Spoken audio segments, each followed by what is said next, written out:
Oke, halo kembali lagi dengan saya Dirga. Kita akan bahas mengenai explicit method. Explicit method. Nah, biasanya Oke. Nah, biasanya explicit method ini digunakan untuk uh,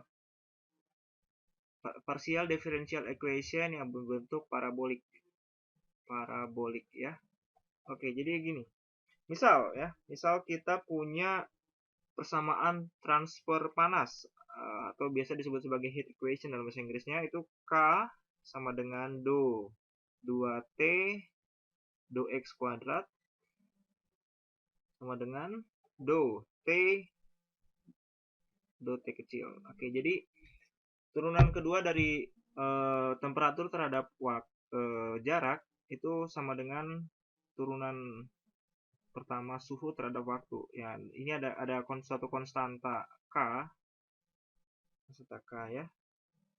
Oke, jadi kita lihat kalau di sini ini adalah turunan kedua ya, Neh. Ini turunan kedua kan ya? Ini turunan kedua dan ini turunan pertama. Nah, dalam explicit method, nah kita membutuhkan bagaimana cara aproksimasi untuk turunan kedua dan turunan pertama ini. Nah, di explicit method, nah kita menggunakan yang disebut sebagai Laplace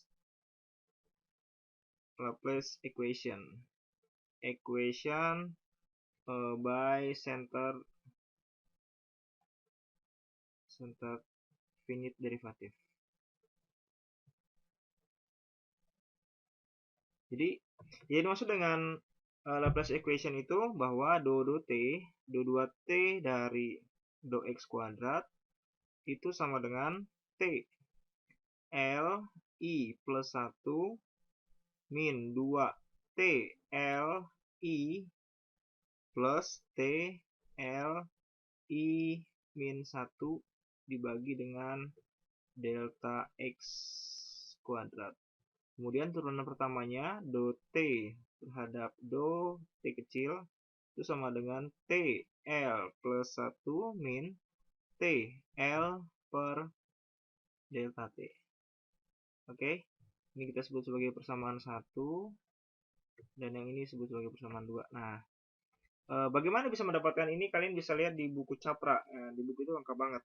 Nah, kemudian dari kedua center finite difference ini kita substitusi. Ini ke sini. Oke, dan ini ke sini. Ya. Kayaknya saya harus buka halaman baru ya. Saya save dulu. Satu. Oke. Oke. Nah, jadi kalau misalnya kita masukkan, tadi kan kita punya K do kuadrat per do X kuadrat sama dengan do T kecil. Nah, tadi kita substitusi, maka kita dapat K dikali T L I plus 1 min 2 T L I plus T L I min 1 dibagi dengan delta X kuadrat itu sama dengan T L I ini plus 1 min T I L dibagi dengan delta T. Oke. Nah, kalau misalkan ini kita sederhanakan lagi, ini kita kumpulkan, kita kalikan dengan delta T, maka kita dapat K dikalikan delta T dibagi delta X kuadrat. Oke. Ini kita punya T, L. Ini saya pindah aja ya, yang plus ke belakang, yang minus ke depan. Jadi I min 1 dikurangi 2 T, L, I plus T, L, I plus 1. Nah, kenapa saya pindahkan, nanti ada gunanya biar kita lebih gampang mengingat. Sama dengan T, L plus 1, I min T, L, I. Nah, ini kita bisa sebut ini sebagai lambda. Ini sebagai lambda ya. Lambda. Jadi saya dapatkan lambda dikali T L I plus min 1 min 2 T L I plus T L I plus 1 itu sama dengan T L plus 1 I min T L I. Oke, misalkan saya sederhanakan lagi, maka T L plus 1 dari I sama dengan T I L plus lambda kali T L I plus 1 min 2 T L I plus T L I min 1. Aduh, ini saya nggak konsisten, harusnya tandanya minus ya. Ini minus, oke, dan ini plus. Nah, pasti teman-teman bertanya-tanya nih, kenapa pakai simbol L dan I? Nah, nanti saya jelaskan ya. Jadi ini adalah persamaan umum yang digunakan untuk mencari nilai dari TL plus 1 I itu bergantung dari kita harus tahu bagaimana nilai ini TL yang di I, kemudian TLI min 1, min 2 TLI, kemudian TLI plus 1 ya. Nah, ini sebenarnya ilustrasinya gimana sih? Oke, saya save dulu ini 2. Oke, kita buat new halaman baru.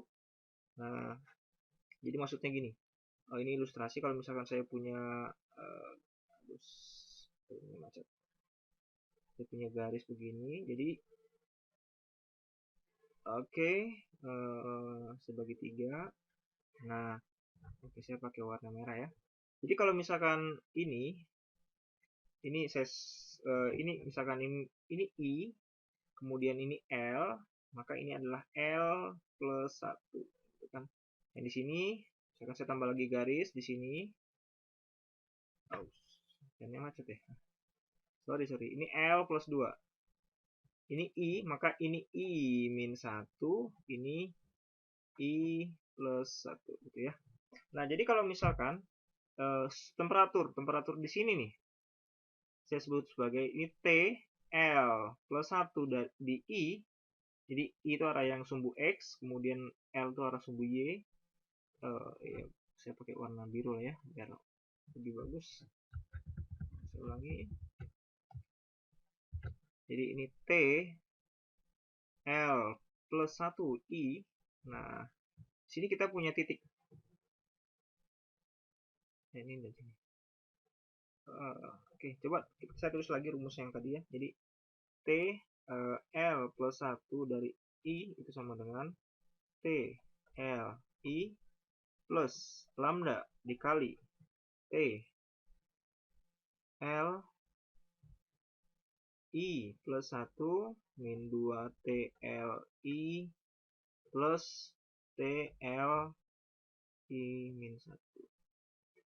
Oke, jadi kita lihat kalau di sini berarti yang ini ya, yang warna biru tadi itu kan TLI TL plus 1 I itu berarti titik yang ini. Kemudian yang ini itu apa? TL sorry salah.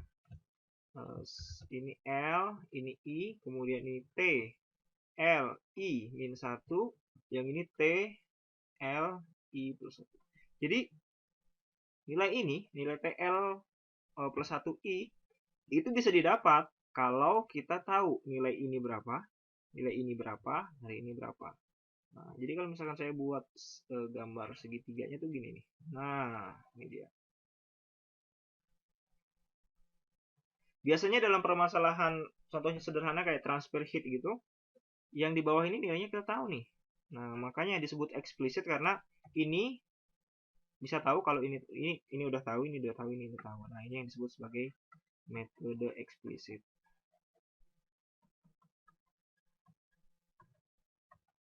Oke. Nah, sampai sini saya harap jelas ya.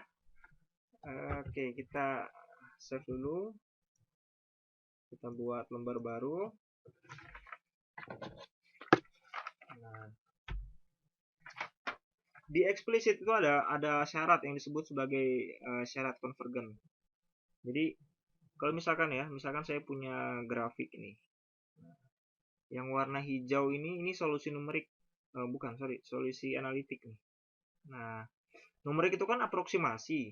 Jadi bagaimana kita melakukan pendekatan terhadap suatu permasalahan gitu. Nah, kalau misalkan convergence artinya, jadi kalau misalkan ini saya punya delta x gitu, atau nanti bisa delta t gitu. Nah, kalau misalkan disebut sebagai konvergen itu syaratnya delta x kemudian delta t-nya itu menuju 0 ya, menuju 0 gitu. Jadi artinya dia akan mendekati nilai sebenarnya gitu kalau misalkan ini kecil. Nah, yang kedua syaratnya itu stabilitas. Stability ya. Stability gitu. Stability itu artinya error pada setiap langkah tidak semakin besar, tapi malah teratenuasi sejalan dengan proses komputasi gitu. Jadi dia nggak makin besar. Kalau misalkan saya yang hijau tadi adalah analitiknya dan ini numeriknya. Nah, kalau misalkan nggak stabil tuh, numeriknya tuh makin lama makin besar nih. Kalau misalnya kita buat nih. Nah, ini dia. Makin lama errornya makin besar gitu ya. Padahal ini nggak boleh gitu. Nah, di eksplisit itu syaratnya harus dia konvergen dan stabil. Nah, stabil itu ada syaratnya. Ini udah diteliti sama Carnahan dan kawan-kawan tahun 1969. Boleh dicek. Kalau di metode eksplisit itu syarat stabil itu lambdanya itu harus kurang dari atau sama dengan setengah. Ini udah syarat yang harus dipenuhi di metode eksplisit. Jadi dengan kata lain, kalau misalkan kita mau menggunakan metode eksplisit, maka lambdanya itu harus kurang dari atau sama dengan setengah. Kalau misalkan lebih dari setengah, maka metode eksplisit akan menghasilkan uh, solusi numerik yang nggak stabil. Jadi makin lama makin besar, errornya makin besar, dan ini sangat tidak diharapkan. Nah, kalau misalkan ya, misalkan kalau lambdanya itu kurang dari sama dengan 1/4, nah ini juga udah diteliti sama Carnahan. Nah, ini menyebabkan solusi tidak osilasi ya. Solusinya tidak osilasi. Solusinya tidak osilasi. Maksudnya solusi numeriknya. Kemudian kalau misalkan lambdanya itu kurang dari sama dengan 1/6, artinya makin kecil lagi. Nah, ini cenderung untuk mengurangi atau meminimalisasi punctuation error. Oh, sorry ya, tulisannya agak error. Oke. Nah, ya sampai sini dulu.